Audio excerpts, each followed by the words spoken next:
Practicing medicine without insurance is possible. Imagine a private practice where you get to see your best patients every day, providing medical services you truly enjoy, all without the hassle of insurance. My name is Dr. T. Nguyen, and I'm a recovering specialist who was completely burned out from insurance-based medicine. I pivoted into direct care, where patients pay me directly for my medical services and have never looked back. If you're a private practice owner or planning to become one who's looking to be free of the grind of insurance and you're craving simplicity, efficiency, and connection with patients, you are in the right place. This podcast will help you map out your exit plan and uncover the mindset needed to thrive in today's economy. Welcome to the Direct Care Podcast for Specialists. Welcome back. Let's talk about the cancellation fee versus a booking deposit. I've spoken about this previously, and I think my policy has remained the same. And I'll share with you what I currently do in my practice so that you can decide for yourself what's going to work for you. So first, let's understand what a cancellation fee actually does. The intention of a cancellation fee is not to generate revenue, right? It really is intended to protect your time. So if somebody's going to book on your schedule, but then they cancel, how do you fill that spot? And in a small volume practice like mine, it's not easily filled. So if somebody cancels, whether it be last minute or the day before even, that's an empty spot. Whereas I still have to pay for my staff who shows up and answers the phone and, do their job. So the cancellation fee is intended to protect your time, but it also is supposed to ensure that the client or the patient is serious about seeing you. So this is a process that ensures that the time that you spent in booking that appointment covers some of your overhead, right? Your malpractice insurance, the staff support, the things that require you to stay open, the electricity bill, your Wi-Fi bill, right? All of these cost money with or without patients.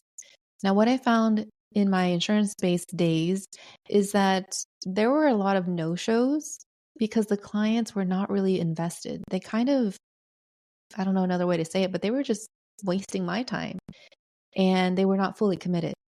So for some reason, many people in that model do not respect or take their appointment times seriously. Now, times have changed. I know we have better technology to remind patients of their appointments, but back in the day when that was not a thing, patients, no matter how many times my staff would pick up the phone call and confirm, there would still be no-shows. And there was a lot of them because it was a volume-based practice and we saw a lot of people, and therefore, proportionately, there was a lot of no-shows, unfortunately. But if you take the position of the patient and just kind of realize what they're experiencing, you'll maybe understand why there is more no-shows. At least this is what I think is happening. In the insurance model, patients come to their appointment on time, right? But they're waiting in the waiting room and they're waiting past their appointment time. And it might be minutes. It might be hours. And I've had a patient who said, oh yeah, I waited for Dr. So-and-so here in the waiting room for 45 minutes, and that's pretty normal for this doctor. And I find that to be crazy. This day and age where time is money, to make somebody wait 45 minutes past their appointment time. I mean, it's one thing where things show up in your clinic that was unexpected, right? A patient has low blood pressure, they passed out, they have multiple questions, they need your attention. Like, we know from time to time, sometimes we run behind. But when that chronic issues becomes a normal issue, then it's no wonder that patients don't really respect the doctor's time if the doctors don't respect their time. And if the doctors are double, triple overbooking, right? It's very frustrating on both ends. So in that case, if the doctor's office isn't respecting the patient's time, then why would you expect the patient to respect the doctor's time, right? It has to go both ways. So that's my best guess as to why people don't uphold their appointments, especially in an insurance-based model, because that model is volume driven.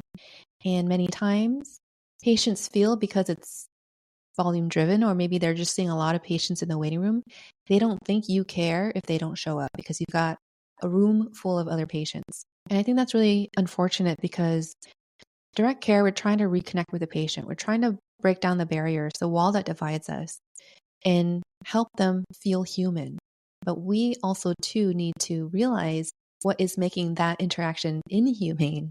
Now, what I've seen in other industries is that many value their time. So they don't overbook, which means there's an increased risk of lost revenue if the client doesn't show up. They also don't take insurance. And I'm talking about people like photographers, a manicurist, even a hairdresser, even a permanent makeup artist. These are services that require a lot of time. And they only book one patient at a time, or one client at a time, I should say. And what I really appreciate from them is that I learned that they just take booking deposits instead of cancellation fees. Now, some people kind of have both, but let me share with you why I switched from having a booking deposit instead of a cancellation fee.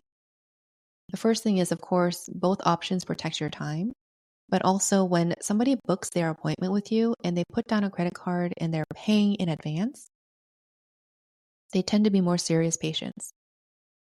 And more serious patients show up. And more serious patients are people who you can actually help. And I just like the terminology being more positive, right? The patient can choose, they have the autonomy to choose if they wanted to proceed or not. Now, the counterpoint to this is if you take the booking deposit, people will not book that appointment, or you lose qualified patients because most people are generally weary of paying up front, especially if they don't have a relationship with you. And to that, I say, yes, there is a risk in all of our decisions. So let's figure out what's going to decrease the risk of losing qualified patients. What I've done over time is offered free meet and greet calls. At first, I was really resistant to this. I was like, I don't want to waste any more of my time talking to people who are not serious. And I've gone back and forth on this. I would book a bunch of these free meet and greet calls. And a lot of times people were just wanting to get a quick diagnosis and a quick treatment, right? But the thing is, you have to treat these calls like a meet and greet where they get to learn about your practice and how it's different. You are not to diagnose or treat. And that's exactly what I say on these calls is, hi, hello, it's really nice to meet you. What do you think I can help you with? Something along those lines. And they get to talking, they talk about their frustration, they're talking about all of the treatment options they've already tried. They're frustrated and they want to know what I offer and if it's worth their time. And so I share with them. I'll say, broadly speaking, I'm unable to provide a diagnosis on this call. That really requires a full consultation. But what I can tell you, generally speaking, is that these are my treatments and these are my outcomes. So I would love to help you, and this will require a full consultation. This will be your best investment, and you may only need me one time. So I feel like those two sentences, when I started to add that into my script when I talk to patients, they have a better understanding as to why I do what I do. Because how often is it that you get a doctor on the phone talking to patients just like this? At least in my area, where most of the medicine offered here is through corporate medicine. Rarely are there any private practices left. There's a few, like myself, but it's really rare to get the doctor on the phone. So already they're going to feel like that's a big win for them. They were able to get their problems addressed and they know what the next step is. So that's what a meet and greet offers. It's their next step. First, they meet with a doctor who they may or may not want to have a relationship with. They get the opportunity to hear and see the doctor. I do this virtually. Through my Simple Practice app, they have a virtual visit option, so it's secure. And then they get to decide what to do with their money and their time. And my only influence is that I hope they like me enough to come in for that first visit. When I started to stick with this process and just decided this is just going to be part of my practice from this point moving on, so that my staff doesn't have to know when to offer a free meet and greet. It's just another decision point. Micro decisions can be very exhausting. I just kind of kept it there for now. What I found that I started to learn about the types of people who maybe were not a good fit. And I don't know if I would learn that any faster if I wasn't offering free meet and greets. So when you figure out who is not a good fit, you start to develop this intuition or a sneaky suspicion that maybe they're not going to be right for your practice. It's going to save you a lot of time on your end from disappointments and theirs as well, right? I can share with you one instance where I realized I really needed to offer this meet and greet. There was this one time a prospective patient reached out to me on social media and they asked if I took care of the foot and ankle. And I said, yes, these are the things I do. So they come in, I do a full evaluation because they're complaining about lots of things. And then at the end of the visit, they're asking for a disability note. And I said, I don't think that this is related to that. We haven't even tried any of the treatments I offered. So I gave my professional opinion. And of course, it backfired on me later on, where the patient said, I came in here for a disability note and the doctor didn't give it. And it was a waste of money.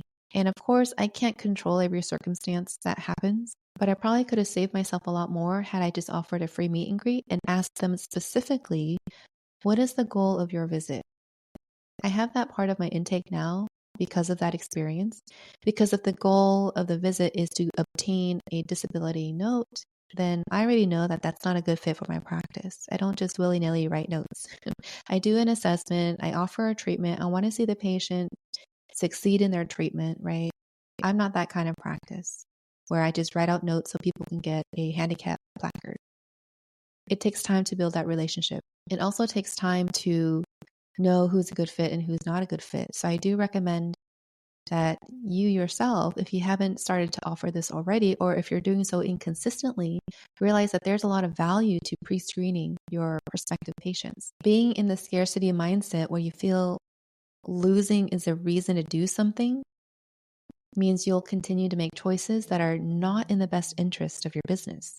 You'll create a model that'll end up draining you because you're not really upholding your value or your self-worth, creating boundaries and knowing exactly what to do when you encounter somebody who maybe is not a good fit. And for those in the scarcity mindset, what that looks like is you end up seeing every single person you contact with, even though they're a complete nightmare, because you can't help it. You want to help everybody. I know this because I've done this in the past, and I can share with you a lot of the times they just burn me. They end up burning me, and it could be in a litigious way too. So just be very careful about your boundaries, about what you're doing, about who you allow into your home. I call my business my home. It's like if I'm going to meet with somebody, I want to make sure that I feel that they are a safe fit for my home, my business home. Now, being in a mindset of abundance where you know there are hundreds of people waiting to find somebody like you. And listen, you only need a few hundred to make this work for your business. This will help loosen the death grip of despair. And as long as you continue to maintain a consistent policy, you continue to give great care, people will come to you. And all of this that I'm sharing with you takes time. So whether you choose to do this free meet and greet or not, it's not really going to create an influx of patients right away. It takes time because you have to build that relationship with the patient. They have to come in, you have to treat them, you have to listen to them, you have to give them the results they were looking for. And then at that point, you have to ask them, can they refer other patients to you, right? It's a process. So I know a lot of us as business owners, our attention span is drifting, which means we're going to try something for a little bit and then we're going to try something else a little bit. And what I really, really want to encourage you to do is to stick to one thing for at least 90 days. It's a random number. Let's just do 90 days. Or maybe at least for 6 months or at least a year. Do something consistent so that you can get the data to know whether it's working or not. Doing it for one day where you book 5 free calls and then 4 of them don't show up is not enough data. You really need to do this long term and consistently to prove to yourself and to give it time to mature. Now, just like anything out there, everything is a suggestion, right? Life is a buffet. You decide to pick and choose what works. But if you're going to pick and choose, then pick one and stay with it consistently and realize none of it is perfect. So make the process easier for yourself by offering a free meet and greet. Start building rapport and lead the client or prospective patient towards solution, which is going to be your consultation. And when you get busier, you can start creating online assets to pre-educate others on how you do things differently, and then invite those who are seriously in need of your help and are willing to pay for it into your practice. So you can then create landing pages, create videos, short tutorials, PDF, books, that sort of stuff. Those are assets that you can give to people so that they can see and understand how you are different than institutions. So at first, when I implemented that cancellation fee, people got pissed, right? And of course, I also got annoyed because, as you know, many people don't bother to read their patient agreement. But in transparency, even when I was using the booking fee as a different mechanism to get people in, to get the right people in, I should say, When they didn't show up or they canceled last minute and didn't bother to reschedule, like whatever happened on their end, people can still complain to their bank. And oftentimes the bank will side with the customer when that withdrawal happens. And they will refund the patient, which means they deduct from your account. So in both instances, I really haven't found like an ironclad way to protect yourself financially, which is why I really recommend that free call. So now I tell my staff, anytime there's a question about the credit card on file or booking fee, just have them scheduled to speak with me virtually, and I'll take it from there. I do find that when the patient connects with me, they are more likely to book that initial consultation, because how often is it that a person gets to talk to the doctor directly? We don't get to see that too much. And this day and age, we're getting a lot more disconnected, or people are getting connected to AI. It's not a bad thing or a good thing. It's just a thing that I recognize. And so I put a lot of value into personalizing the experience from start to finish. I feel very confident in being able to secure the right patients into my schedule. And I know that when they come into the visit, they're going to be really happy with the experience. And then I'll also be able to sell them treatment packages after I establish that rapport. And my treatment packages cost way more than the initial consultation.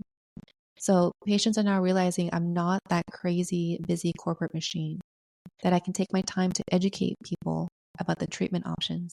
I'm also held to a higher standard. So if I don't give patients the outcome they're paying for, that hurts my reputation. So it's really important that you master your clinical skill, or at least have a trusting relationship where they can give you honest feedback, and then you can start tweaking things so that you end up providing excellent care and not just making them feel like another doctor who's not listening. So initially, your process, whether you choose that cancellation fee or a booking deposit, it may turn away people. But I truly believe that it will turn away the wrong people, the people who are not serious enough to get medical care, and that the right people will stay. I believe if we all collectively created these boundaries and increase our self-worth, realizing that time is not renewable, then we can shift the expectation of private practices, where we are elevating the patient's experience too.